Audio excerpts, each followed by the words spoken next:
We open on Baron Bear pouring his heart out to a woman about someone named Nikki. It quickly becomes clear this isn't real. It's a rehearsal. His friend Ian has hired a stand-in so Bear can practice confessing his feelings to their co-worker Nikki. Ian shuts it down immediately, calling it cringy and way to sap it. He coaches Bear to be playful instead, teasing Nikki with her old nickname, Freaky Nikki. Playful, I mean, yeah, but bring up Freaky Nikki. You want me to call her Freaky Nikki? Bear reluctantly agrees to wait for the right moment.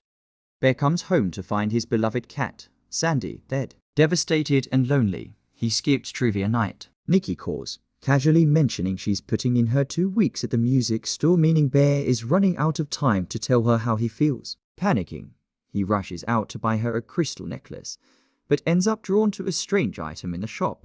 A one-wish willow, small wooden stick promising one wish, sold with warnings about ruining lives. At the bar, Bear tries to confess but keeps getting interrupted. After trivia, he drives Nikki home. On her porch, she flatly asks if he likes her. He chickens out, saying they're just good friends. Alone in his car, heartbroken, Bear breaks the willow stick and whispers his wish. I wish Nikki Freeman loved me more than anyone in the world. I wish Nikki Freeman loved me more than anyone in the fucking world. Seconds later, Nikki knocks on his window. She suddenly wants to come inside. She fabricates a story about her dad dying of cancer, cries, and begs him to let her stay. That night, she kisses him aggressively, then panics, then clings to him. The obsession grows.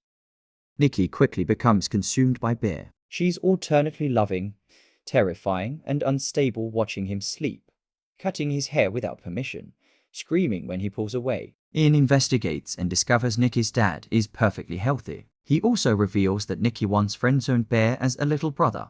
Something is very wrong.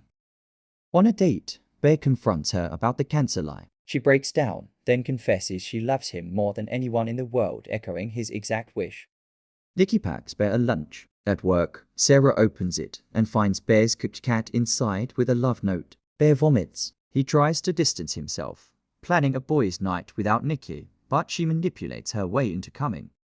It ends. Nikki reads disturbing incestuous erotica she wrote, then delivers a haunting monologue about her all-consuming love for Bear before smashing a glass into her own face. Bear rushes her home. She threatens to disappear into nothingness if he leaves her.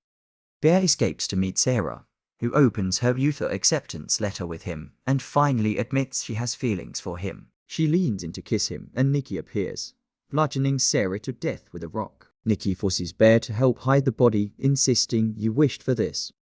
Bear races back to the shop. The clerk taunts him the only way out is if someone makes an opposing wish or if Bear dies. Bear begs Ian to wish Nikki free. Instead, Ian wishes for $1 billion. Wish for $1 billion.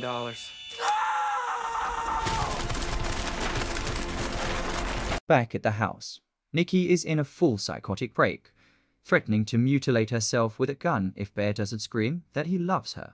Bear realizes there is only one way out. He locks himself in the bathroom while Nikki screams and bangs on the door. He doesn't use the gun. Instead, he takes the sleeping pills he mentioned earlier, choosing to end his own life to break the spell. As he loses consciousness, we hear the One Wish Willow music one last time. Bear falls in love with Nikki again, but the pills he took started to take effect. He dies, and before Wish Nikki can kill herself, she snaps back to normal.